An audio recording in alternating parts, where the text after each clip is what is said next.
Right जी, एक बार फिर हम आपके साथ मौजूद हैं और हमारे साथ हैं जी हकीम शाह नज़ीर साहब। अस्सलाम वालेकुम, कैसे हैं? वालेकुम अस्सलाम जी, अल्लाह का शुक्र, आप खैरियत से?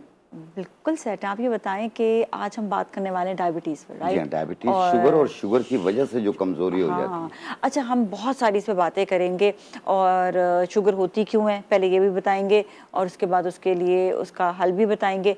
लेकिन अक्सर ऐसा होता है कि किसी को शुगर होती नहीं है, लेकिन उसकी शुगर अक्सर मतलब ऐसा होता है कि बॉर्डर लाइन पर रहती है और उसकी वजह से प्रॉब्लम्स और बहुत सारे होने लग जाते हैं। तो सब चीज़ें ज़रा आप कैलकुलेट करके बताइएगा, लेकिन पहले तो बताएं कि शुगर होती क्यों है? देखें, शुगर लबलबा काम करना छोड़ दे तो, ठीक है? क्यों छोड़ता है? और वजह भी क्यों, तो होगी देखें ना। क्यों का तो जवाब कोई भी नहीं दे हाँ। सकता। उसकी वजह ये है कि ये स्ट्रेस की वजह से भी है, टेंशन की वजह से भी है, विरासत की वजह से भी होती है कि उनको शुगर हो जाती है। और बाज़ लोगों को पैदाइशी शुगर होती है, बाज़ लोगों को जैसे एज से पहले हो जाती है। अगर आपकी वालदा को शुगर है तो तकरीबन 40 टू 50% चांसेस होते हैं कि बच्चे में भी शुगर आने के चांस होंगे। और अगर वालिद साहब में है तो 30% चांस होते हैं। अगर इन दोनों में शुगर की अलामात पाई जाती हैं तो फिर तकरीबन 80% 90% चांस होते हैं कि शुगर हो जाए। ठीक है। अगर जिनके भी वालिदैन में शुगर की शिकायत हो तो वो हर 6 महीने बाद अपना शुगर ज़रूर चेक किया करें। जिनके वालिदैन में, किसी जिनके भी एक वालिदैन में हो में, या दोनों में? दोनों में हो या एक में हो, कोई मसला नहीं है, लेकिन चेक करते रहा करें हर 6 महीने बाद। और दूसरी चीज़ ये है कि आजकल जो लाइफस्टाइल तब्दील हुआ है कि हम बैठे हुए हैं, बेड पे ही बैठे हैं, वहीं काम भी कर रहे हैं लैपटॉप पे या मोबाइल पे, वहीं खाना खा रहे हैं, वहीं सो जाते हैं। इसकी वजह से हो कोई सकता है। चलना फिरना नहीं है, तो ये एक हाइपोटेंशन हो जाती है, वेट गेन होना शुरू हो जाता है और इसकी वजह से स्ट्रेस लेवल, टेंशन, डिप्रेशन होनी शुरू होती है। शुगर होने के भी चांसेस बढ़ जाते हैं, घुटनों में दर्द होने के चांसेस बढ़ जाते हैं, वज़न बढ़ने के चांसेस होते हैं, फैटी लिवर होने के चांसेस होते हैं। ये तमाम चीज़ें आपके साथ साथ अच्छा, चल रही एक होंगी। क्वेश्चन और इसी से रिलेटेड, वो ये कि जब हम ज़्यादा कोई खाए खाना, उसकी वजह से भी लाइक शुगर लेवल, जिस तरह लोग कार्ब्स वगैरह का समझते हैं कि तो खाली रोटी है, रोटी चावल है, उसमें भी शुगर होता है, तो क्या उसकी वजह से भी ज़्यादा, बहुत ज़्यादा खाने की वजह से भी शुगर हो सकती है? नहीं, ऐसा ज़रूरी नहीं है। देखिए, एक अलामात होती हैं हर एक चीज़ की। हम कहते हैं, बाज़ लोग कहते हैं कि जी मैं मीठा इसलिए नहीं खाता हूँ कहीं मुझे शुगर ना हो जाए। अरे ऐसा नहीं होता। अच्छा। मीठा नॉर्मल खाएँ आप अपना तरीके से, लेकिन अगर शुगर हो गई है तो फिर आप मीठे को अवॉइड करेंगे आप, ओके। बहुत ज़्यादा। अच्छा। और दूसरा, गंदुम का जो आटा होता है उसमें शुगर बहुत पाई जाती है। अच्छा। अगर किसी का शुगर कंट्रोल नहीं हो रहा, दवाएँ भी ले रहे हैं, तो फिर आप गंदुम का आटा छोड़ दें, जौ का आटा या बाजरे का आटा इस्तेमाल करें, ज़्यादा बेहतर है। ठीक है। अच्छा, अब हम आते हैं थोड़ा सा रेमेडीज़ की तरफ। अच्छा, एक चीज़ और हाँ। कि जो आपने कहा था कि बॉर्डर लाइन पे जिन लोगों की होती है, हाँ, राइट राइट, जिन लोगों दैट्स अ की क्वेश्चन। बॉर्डर लाइन पे शुगर होती है, जैसे HbA1c करवाते हैं तो वो 6.1 6 पॉइंट इस तरह आ जाता है, 5.9 आ जाता है, ये एक बॉर्डर लाइन कहलाते हैं, 6.2 तक होता है ये। और एक होता है फास्टिंग शुगर। अगर आपकी फास्टिंग शुगर जो है वो 100 से कम है तो बहुत बेहतर है। अगर 100 से ज़्यादा हो रही है तो फिर बॉर्डर लाइन की तरफ आप जा रहे हैं। इसी तरीके से रैंडम भी 160 से ज़्यादा हो तो आप बॉर्डर लाइन की तरफ जा रहे होते हैं। 180 से कम हो, 180 के बाद आपको दवा की ज़रूरत पड़ेगी।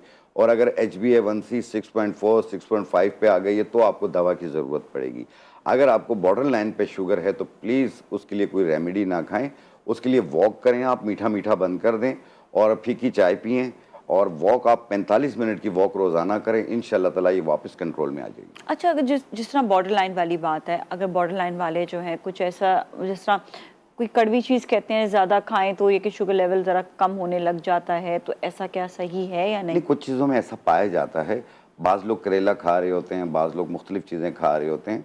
देखो, वो डाइट वाली चीज़ें, अगर डाइट वैसे भी करेंगे तो आपका शुगर नीचे आना शुरू हो जाएगा। नहीं, फ़र्क पड़ता है वैसे अगर फ़र्क पड़ता करेले का है। जूस पी लें या करेला खा लें? करेला खा लिया तो करेले को ऐसे सूखा हुआ करेला भी मिल जाता है पंसारी के हाँ पास, हाँ हाँ। उसकी भी एक रेमेडी वो होती है। वो वो होता है, पाउडर भी मिलता है नहीं, नहीं, सूखे नहीं, नहीं, करेले का। साबुत सामने लें, उसको पहले देखें, उसमें जाला ना हो, अच्छा। साफ-सुथरा हो, फिर पिसवा लें। अगर आप पिसा हुआ लेंगे तो आपको ये नहीं पता होगा कि ये बहुत पुराना है या साफ-सुथरा है। या साफ सुथरा, मतलब जाले वाला नहीं हाँ, होना हाँ, चाहिए। हाँ, ओ राइट, बिल्कुल एक आपने ये सही वजह होती है। पहले वैसे भी मैं सोचती हूँ कि पिसी हुई चीज़ें लेनी नहीं चाहिए, थोड़ा सा ये है हाँ, कि खुद चेक करें और फिर पिसवा लें। अगर आप खुद पंसार पे जा रहे हैं तो हाँ। लेकिन आप डॉक्टर के पास जा रहे हैं, हकीम साहब के पास जा रहे हैं तो देखें वो तो आपको फिर मेडिसिन आपको खुद देते हैं, तो हाँ, फिर वो उनके बना के दी उनके जाती अपने उसके मुताबिक होता है कि ये मेडिसिन मुकम्मल से। जिम्मेदारी से हाँ होती है। बिल्कुल बिल्कुल। अच्छा, अब थोड़ा रेमेडी की तरफ भी आते हैं, हम वो भी आएंगे बॉर्डर लाइन वालों के लिए भी कि उनको क्या क्या खाना चाहिए, लेकिन उससे पहले जिनको डायबिटीज़ हो चुकी होती है उनके लिए क्या क्या रेमेडीज़ हैं? देखिए, उनके लिए तो मैंने परहेज़ बताया और एक रेमेडी मैं अभी बना के भी दिखाऊँगा, जो कि शुगर को भी कंट्रोल करेगी और शुगर की वजह से जो कमज़ोरी हो जाती है, उसे भी दूर करने की। अब शुगर की बेतहाशा मैंने अक्सर लोगों को लापरवाही करते हुए देखा है कि जब शुगर हो जाती है, तो वो एक ही दवा ली डॉक्टर से और उसी पे चल रहे हैं वो। और अपने शुगर को चेक ही नहीं करते, क्या आया उनकी शुगर कम हो रही है, बढ़ रही है, लो हो रही है? नहीं जी, वही दवा चल रही है, उनकी अंदरूनी ऑर्गन्स कमज़ोर हो रहे होते हैं। तो प्लीज़ ओह, आप अपने शुगर को चेक करते रहा करें। अगर ज़्यादा से ज़्यादा करें तो रोज़ाना करें आप, अगर आपके पास ग्लूकोमीटर मौजूद है। नहीं तो आप 2-4 दिन के बाद कर लिया करें, हफ्ते में 1 बार कर लिया करें। लेकिन प्लीज़ ये जो 2-2 महीने गुज़र जाते हैं, आप लोग चेक नहीं करते हैं, ये आप अपने साथ ज़्यादती कर अच्छा, रहे हैं। एक और क्वेश्चन इसी से रिलेटेड कि अगर किसी के शुगर जिसका कंट्रोल नहीं हो पा रही होती है, तो एक तो ये कि खुराक का तो इसमें बहुत ज़्यादा अमल दखल है, लेकिन इसके साथ साथ आपने कहा कि वॉक भी करें, और ये चीज़ बताएं कि क्या मेडिसिन कभी कभार चेंज करने की ज़रूरत पड़ती है? जी, बिल्कुल पड़ती है। देखें, इसीलिए मैं अक्सर अपना एक लफ्ज़ यूज़ करता हूँ कि अपने डॉक्टर का मशवरा जारी रखिए।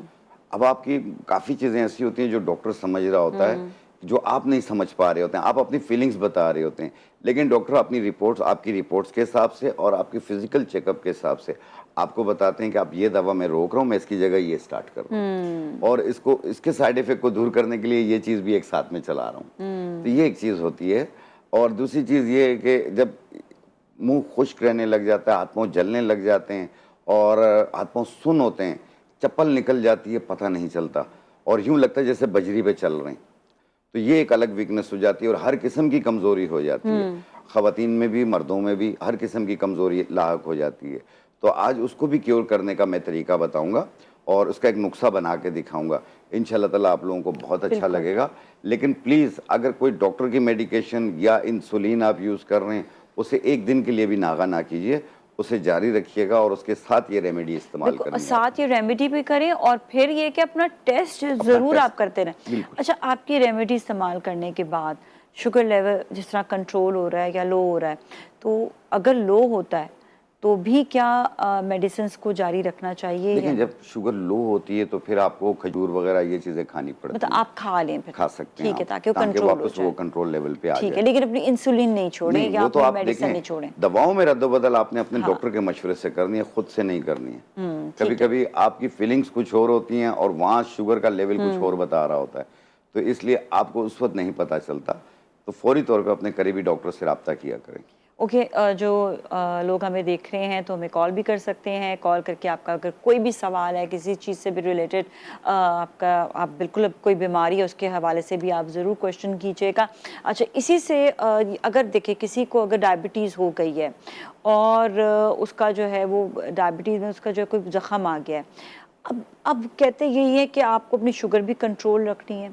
ज़ख़म उस वक्त भी ठीक नहीं हो रहा था जब शुगर कंट्रोल नहीं होती, या वैसे भी ठीक नहीं होता डायबिटीज में? नहीं, नहीं, मतलब नहीं। टाइम लेता है। अगर शुगर आपकी कंट्रोल लेवल पे है तो बहुत जल्दी आपका ज़ख्म ठीक हो जाता ठीक है। हो जाएगा। और अगर उसकी लापरवाही करोगे तो वो हाँ, गैंग्रीन की सूरत इख्तियार कर लेता है, ठीक जो है। कि वो स्किन जो है वो डेड होती जाती है। वो कहते हैं कि जब जैसे आपको अल्लाह ना करे कि चोट लगे तो बिल्कुल शुगर लेवल आपका कंट्रोल होना चाहिए। नहीं होता तो वो जख्म बहुत देर से ठीक होता है फिर। बहुत देर से टाइम भी लग जाता है, लेकिन उसमें ये है कि एलर्जी ख़ारिज भी महसूस होती है। आप यकीन कीजिए कि जिस तरीके से आपने ज़ख्म की बात की है, कि जिन लोगों को भी शुगर हो जाती है, शुगर की अलामात ऐसी होती हैं कि एक तो हाथ मुँह खुश्क होता है, हाथ-पाँव जल रहे होते हैं, हाथ-पाँव सुन्न हो रहे होते हैं, कमज़ोरी बेतहाशा होती है, बाज़ लोगों का वज़न गिर रहा होता है, बाज़ लोगों का वज़न बढ़ रहा होता है।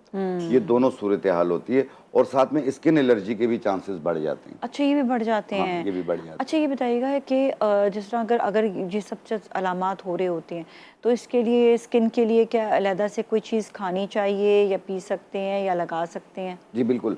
देखें, जिन लोगों को भी शुगर की वजह से एलर्जी हो रही हो, ख़ारिश हो रही हो, एक बहुत ही पॉपुलर बूटी आती है पनीर के नाम से। हाँ, हाँ। उसके 10 दाने 1 गिलास पानी में डिप कर दें, रात को पड़ा रहे, सुबह निहार पेट उसे चम्मच के साथ शेक करें, फिर छान के वो पानी पी लें आप 1 टाइम रोज़ाना। और अपने डॉक्टर की मेडिकेशन जारी रखें। आप देखिएगा स्किन एलर्जी भी ख़त्म होगी, मुंह का खुश्क होना भी दूर होगा और इसके साथ शुगर भी कंट्रोल होती जाएगी। ठीक है, अच्छा जी, कॉलर से बात करते हैं। अस्सलाम वालेकुम। वालेकुम अस्सलाम। जी जी, अपना सवाल बताइएगा। मेरा हकीम साहब से सवाल ये है कि मुझे शुगर है खानदानी, ये ननिहाल की तरफ से। अभी मैंने टेस्ट कराए, मुझे तकरीबन हो गए 12 साल शुगर, यानी कि पता चला है मुझे, होगी पता नहीं कब से। तो अभी जो मैंने HB1AC करवाया तो 9.7 आया है रिजल्ट। अच्छा, मैं जो ना इसके अंदर जो वो अभी डॉक्टर साहब ने बात कही थी, हकीम साहब ने बहुत जबरदस्त बात कही कि मैंने भी जो 2 साल पहले डॉक्टर को दिखाया था शुगर के, उन्होंने जो ईओपराइट 2 mg ग्लूकोफिज खाने से पहले, खाने के बाद भी, बस 2 साल से वही किए जा रहे हैं। इतना टाइम ही नहीं मिलता और परहेज करता हूँ, मीठा कभी नहीं खाता, मीठी चाय नहीं पीता, लेकिन आटा नॉर्मल जो घर में चक्की का आता है वही खाता हूँ मैं। तो बताइए, परहेज भी मुश्किल है और दवा भी जरूरी है। अच्छा, आटे के हवाले से thank you so much for calling. कोई सवाल करना है इनसे? नहीं, मैं समझ गया उनकी सवाल को। आटे के हवाले से अभी बताया था हकीम साहब ने, एक बार फिर बता देते हैं कि जो जौ का आटा इस्तेमाल करें या बाजरे का, और मिक्स भी कर सकते हैं दोनों को। मिक्स भी कर सकते हैं आप। अच्छा, मैंने सुना कि 2-3 आटे मिक्स कर लें तो वो भी सही रहता है। बाद लोग दालों को मिक्स कर लेते हैं, तो वो भी कर सकते हैं। दाल को पिसवा करना है ना। अच्छा, अभी जो अभी हसन साहब ने सवाल किया कि 10-12 साल से उनका है, ठीक है ना। देखो, जिनको शुगर बॉर्डर लाइन पे या जिनको शुगर हो गई है तो प्लीज़ आप परेशान मत हुआ करें। जिस तरह आम इंसान ज़िंदगी गुजारता है आप उस तरीके से गुजारिए। एक फल रोज़ाना खाएं, क्योंकि फिर महदूद हो जाएंगी चीज़ें। वो जिस तरीके से बेतहाशा आप खा रहे होते हैं ना, उस चीज़ को महदूद कर लेंगे। एक फल रोज़ाना खाएंगे आप, कोई सा भी एक फल हो। ये नहीं हो कि सारे एक एक फल खा लें आप, ऐसा नहीं है। आज सेब खा लिया, कल कुछ और खा लिया, परसों कुछ और खा लिया। इस तरीके से एक फल रोज़ाना खाएंगे और अपनी डॉक्टर की मेडिकेशन जारी रखेंगे, अपना खाना पीना जारी रखेंगे, वॉक करेंगे, आम इंसान की तरह लाइफ गुजारें। इसको अपने ऊपर हैवी ना करें। एहतियात जरूरी होती है, अपना आप खुराक का लोगों को एहतियात 50-50 साल से शुगर और क्या अपनी लाइफ गुजार रहे हैं। और अब हम आपको बताने वाले हैं कुछ रेमेडीज डायबिटिक पेशेंट्स जो उनके बारे से। अच्छा, हमारे साथ कॉलर हैं, पहले उनसे बात कर लेते हैं। अस्सलाम वालेकुम। वालेकुम अस्सलाम जी, आप अपना सवाल बताइएगा। गुलाम हुसैन, और जरा ऊंचा बोलिएगा। जी, गुलाम हुसैन सरगोदा से बात कर रहे हैं। मुझे इसमें तकरीबन 2 माह से ना पाइल्स का मसला आ रहा है। ओके। मकद के अंदर वाली साइड पे दर्द रहता है और जब बाथरूम में जाता हूँ तो उस वक्त सोजे और मोके वगैरह भी बह जाते हैं। चलिए ठीक है, आपको भी बताते हैं। तो बहुत खाई है, देसी खाई है, अभी वो अंग्रेजी दवाई नहीं खाई। सर से पता करना था मेडिसिन की। ओके, चलें, सही, ठीक है, thank you so much for calling. जी जी। देखिए, इनको पाइल्स की प्रॉब्लम है। अब ये पाइल्स जो होती है ना, 2 किस्म की कैटेगरीज में आती है। एक ग्रेड 1 होती है, उसमें बिल्कुल फ्रेश ब्लड आता है, और एक होती है बादी होती है, उसमें ब्लड नहीं आता लेकिन पेन बहुत ज़्यादा फील होता है मकद में, इन जगहों पे, ठीक है। तो उसको ठीक करने के लिए आपने 3-4 चीज़ें बता रहा हूँ। संगे जराहत 50 ग्राम, अंजुबार 50 ग्राम, गेरू 20 ग्राम और बिस्फाइज बूटी 20 ग्राम। 2 चीज़ें 20-20 ग्राम है, 2 चीज़ें 50-50 ग्राम है। इनको मिला के बारीक पाउडर बना लें। 1 चाय वाली चम्मच सुबह, 1 चाय वाली चम्मच शाम खाने से पहले पानी के साथ। ये रोज़ाना इस्तेमाल करनी है। और इसके साथ इसपगोल छिलका 1 बड़ा चम्मच भर के 1 गिलास पानी में मिला के रात सोते वक्त पिएं। अंडा, मछली, मुर्गी, बैंगन ये बंद कीजिएगा। तेज़ मिर्ची का इस्तेमाल ना कीजिएगा। और ये कम से कम महीना 2 महीना इस्तेमाल करना है। इंशाल्लाह ताला बिल्कुल ठीक हो जाएंगे। ओके, ज़बरदस्त है, ठीक है। अच्छा, ये ज़्यादातर कॉन्स्टिपेशन की वजह से भी होता है और ये भी बाज़ औक़ात विरासत की वजह से भी होता है, ख़ानदानी भी होता है। ठीक है जी। अच्छा जी, रेमेडी फटाफट। देखें, जिन लोगों की शुगर कंट्रोल नहीं हो रही है, दवाएं भी खा रहे हैं, इंसुलिन भी इस्तेमाल कर रहे हैं, लेकिन शुगर कंट्रोल नहीं हो रही है, मुंह खुश्क हो रहा है, पाँव जल रहे होते हैं और बेचैनी रहती है, तो शुगर को कंट्रोल करने के लिए इसमें टोटली 3 चीज़ें आपने लेनी है। एक ये देखें, ये बिल्कुल बंटों की तरह होते हैं, ये करंजुआ कहलाता है। इसको तोड़ेंगे, इसमें से मगज निकलेगा, वो आपने लेना है 50 ग्राम। ये है उसका पाउडर, ठीक है, ये आपने लिया 50 ग्राम। ये है चंदन के पत्ते, चंदन के पत्ते, ये इसका पाउडर है, ये भी हम लेंगे 50 ग्राम। ये है गुड़ मार बूटी, गुड़ मार बूटी, ये भी हमने लिया 50 ग्राम। ऐसे बारीक पाउडर बना लें। ये सारा मिला के 150 ग्राम हो जाएगा। आपका आराम से 20 दिन चल जाएगा। और 1 खाने वाला चम्मच सुबह नाश्ते से पहले, 1 खाने वाला चम्मच रात खाने से पहले, दिन में 2 बार पानी के साथ। और ये रोजाना इस्तेमाल करनी है। और दूसरी रेमेडी है, शुगर की वजह से जो कमजोरी हो जाती है उसको दूर करने के लिए आपने लेनी है, ये सत्तावर है, ये बहमन सफ़ेद है और ये तुख्म फ्रंज मुश्क है। तुख्म फ्रंज मुश्क, तुख्म फ्रंज मुश्क ये इसका पाउडर है, ये हम लेंगे 50 ग्राम। ये है बहमन सफ़ेद, ये इसका पाउडर है, ये भी हम लेंगे 50 ग्राम। ये है सतावर, ये भी हम लेंगे 50 ग्राम। ये हर किस्म के जिनसी, जिस्मानी, आसाबी हर किस्म की कमज़ोरी को दूर करेगी, हाथ पाँव के सुन होने को बेहतर करेगी और उठ खड़े होंगे, तमाम जिस्म टूट रहा हो तो उसको भी ठीक करेगी। मतलब ये है कि ये ब्लड शुगर की सर्कुलेशन वजह भी से अच्छी करेगी। बिल्कुल अच्छी करेगी। Okay, great. अब इसका तरीका ये है कि जैसे अभी हमने कहा खाना खाने से पहले खाना, ये शुगर वाला, ये खाना खाने के बाद है, सुबह नाश्ते के बाद, रात खाने के बाद एक छोटा चाय वाला चम्मच अच्छा, पानी के साथ या 1 कप दूध जैसे आप पी सकते हैं। और इंशाल्लाह ताला आप देखना कुछ ही दिनों में आप उठ खड़े होंगे, हाथ पाँव का सुन होना, हाथ पाँव का जलना, कमजोरी फील करना, सुस्ती, कायली, बेरगबती, कुछ भी अच्छा नहीं लगना, दिल चाहता लेटा रहूं या लेटी रहूं, कोई काम नहीं कर सक रही हैं, तो इंशाल्लाह ताला इससे ये सही हो आम भी कोई ले सकते ये हैं? आम तौर पे जिनको शुगर नहीं है उनको भी जनरल वीकनेस अगर बहुत ज्यादा फील होती है वो भी तो ले वो सकते भी ले हैं। सकते हैं। अच्छा, हमारे साथ कॉलर है। अस्सलाम वालेकुम। अस्सलाम वालेकुम। वालेकुम अस्सलाम। जी जी, हमारे साथ कौन है? रेशमा। रेशमा, जरा सवाल बताइएगा। सवाल बताएं रेशमा। जी, मैं रेशमा बोल रही हूँ कराची से। मेरे दिमाग की जो नसें हैं उसमें माइग्रेन का दर्द बताते हैं। अब वो नसें फूल गई हैं, पूरे आधे सर में मेरे दर्द रहता है और ये दोनों शोल्डरों में दर्द रहता है। जब सबसे बोले कुछ ऐसा बता दें ताकि मैं इलाज करा तो रही हूँ टीना से, लेकिन फायदा कभी होता है कभी नहीं होता है। चलिए ठीक है, सही भी आपको बताते हैं। Thank you so much for calling. Okay जी। देखिए काफ़ी लोगों के साथ ये माइग्रेन की प्रॉब्लम होती है। जिन लोगों को भी माइग्रेन की प्रॉब्लम हो रही हो, चाहे वो मर्द हो ख़वातीन, दोनों के लिए बता रहा हूँ। एक ही फूल मिलेंगे आपको, लेवेंडर फ्लावर, ये ग्रे कलर के फूल होते हैं। इसको उर्दू में कहते हैं इस्ते-खुद्दूस बूटी, इस्ते-खुद्दूस। इसकी 1 चाय वाली चम्मच 1.25 कप पानी में डाल के उबाल लें। कहवा बन गया, रात सोते वक्त रोज़ाना पिएं, या जिस टाइम पे आपको पेन हो रहा है आप उस टाइम पे पी लें। 15 मिनट में, 20 मिनट में आपको आराम आ जाएगा। और फिर इसे रोज़ाना रात को इस्तेमाल करें, कम से कम महीना या 40 दिन इस्तेमाल करें। इंशाल्लाह ताला ये माइग्रेन की प्रॉब्लम आपकी मुस्तकिल तौर पे दूर हो जाएगी। और अगर कोई डॉक्टर की मेडिकेशन है या डॉक्टर का मशवरा है उसे जारी रखिएगा। ठीक है, सही है। फिर ओके। अच्छा, एक सवाल और भी, ये जो गुड़मार बूटी है, जिस तरह जी, जी। जिनको बॉर्डर लाइन होता है, तो क्या कभी वो खा सकते हैं इसको या नहीं नहीं, ज़रूरत नहीं है ना। देखो फिर शुगर लो ना हो जाए ना। हाँ, हाँ। अब शुगर लो होना भी उनकी प्रॉब्लम है। जो बॉर्डर लाइन पे है तो आपको टेंशन भी नहीं लेनी है, वॉक करना है, मीठा नहीं खाना है, इसी के जरिए आप इसको जरा बेहतर कर खुराक सकते थोड़ी हैं। सी बता दें कि क्या क्या होनी चाहिए। एक तो ये आपने बताया कि रोटी जो है, गंदम की रोटी ना खाएं, उसके बजाय जिनको शुगर है, मतलब डायबिटिक पेशेंट जो है उनको, उनके लिए है कि जौ का आटा या बाजरे का आटा या मिक्स दाल भी आप करके उसमें जो है उसकी रोटी उसका बना सकते हैं। हाँ बना सकते हैं और वो खाएं। हमारे साथ एक और कॉलर है, उससे उससे बड़ी ताकत भी मिलती है वैसे। अच्छा, कॉलर से बात करते हैं। अस्सलाम वालेकुम। जी वालेकुम सलाम। जी एहसन, आप जी बिल्कुल खैरियत से। ज़रा सवाल बताइएगा अपना।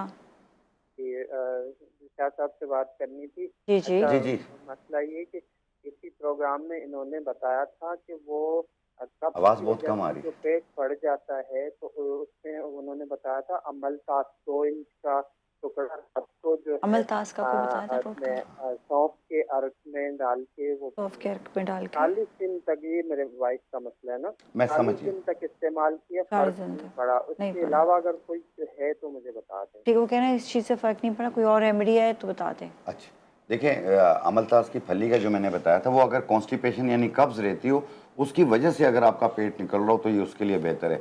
अगर फालतू में जैसे कब्ज़ नहीं है, आपका पेट निकल रहा है, वज़न बढ़ रहा है, उसको कम करने के लिए आपने लेना है तरफला। तरफला 50 ग्राम और सनोबर के पत्ते 50 ग्राम, कलौंजी 50 ग्राम, ज़ीरा सफ़ेद 50 ग्राम। इनको मिला के बारीक पाउडर बना लें। 1 चाय वाली चम्मच सुबह, 1 चाय वाली चम्मच शाम, खाना खाने से पहले ले लें या बाद में ले लें पानी के साथ। और ये भी कंटिन्यू कुछ अर्सा यूज़ करना है। पहली वीक में, 1 हफ्ते में 1 किलो वज़न कम होगा आपका। आप उसी हिसाब से यूज़ करते हैं जितना वेट कम करना हो, जैसे पेट, हिप्स, थाइस, गर्दन के पीछे की चर्बी, सबको ये कम करेगी। इंशाल्लाह आपको शिकायत नहीं होगी। ग्रेट ग्रेट, ज़बरदस्त हो गया। अच्छा, थोड़ा सा हम खुराक के हवाले से बात कर जी रहे जी, थे। खुराक के हवाले से मैं यही कहूँगा कि जो डायबिटिक पेशेंट्स हैं वो सिर्फ अपनी केयर करें। आप मीठा का इस्तेमाल ना करें। अगर डायबिटीज़ नहीं है और बॉर्डर लाइन भी नहीं है तो फिर डरने की ज़रूरत नहीं है। आप अपनी रूटीन जारी रखिए। और अगर बॉर्डर लाइन की तरफ चले गए तो फिर मीठा चाय, मीठा जो भी मीठा है वो इस्तेमाल ना करें। वॉक को अपनी ज़िंदगी का हिस्सा बना लें और साथ में डिप्रेशन, टेंशन को भी खैर बात कह उससे दें। तो बहुत तो ज़्यादा इंशाल्लाह ज़रूरत ताला है। आप देखिएगा आपकी शुगर वापस रिवर्स हो जाएगी। आप वापस जैसे शुगर था ही नहीं। ठीक है, आपकी कोई ट्रैवलिंग भी हो रही है तो जी, हमारे जी, साथ बिल्कुल। होंगे या नहीं होंगे इन दिनों में? देखिए अभी मैं 19 तारीख को पिशावर जा रहा हूँ क्लिनिक करने ठीक के है, लिए, ओके। दलजाक रोड पे। हाँ, हाँ। तो वहाँ पे मैं क्लिनिक करूँगा। मेरे हकीम शाह नज़ीर के नाम से फेसबुक है, उस पर बैनर लगा हुआ है, आप टाइम ले सकते हैं। ग्रेट। तो तो ये है 19 कि तारीख फिर से लेके 23 तारीख, यानी 19 सितंबर से लेके 23 सितंबर तक, अभी जुमेरात को मैं चला जाऊँ। अच्छा जुमेरात को जाएंगे तो जी, जी। 23 किस दिन है? 23 पीर को है। तो आप हमारे साथ नहीं होंगे मेरी फिर? कोशिश होगी कि मैं हूँगा। हाँ हाँ, अगर नहीं हुआ तो फिर ओके ओके, चले सही है, ठीक है। थैंक यू सो मच, आपका बहुत बहुत शुक्रिया। इसके साथ ही ब्रेक की जानिब जाएंगे। ब्रेक के बाद इरफान भाई हमारे साथ होंगे, so you all stay with us.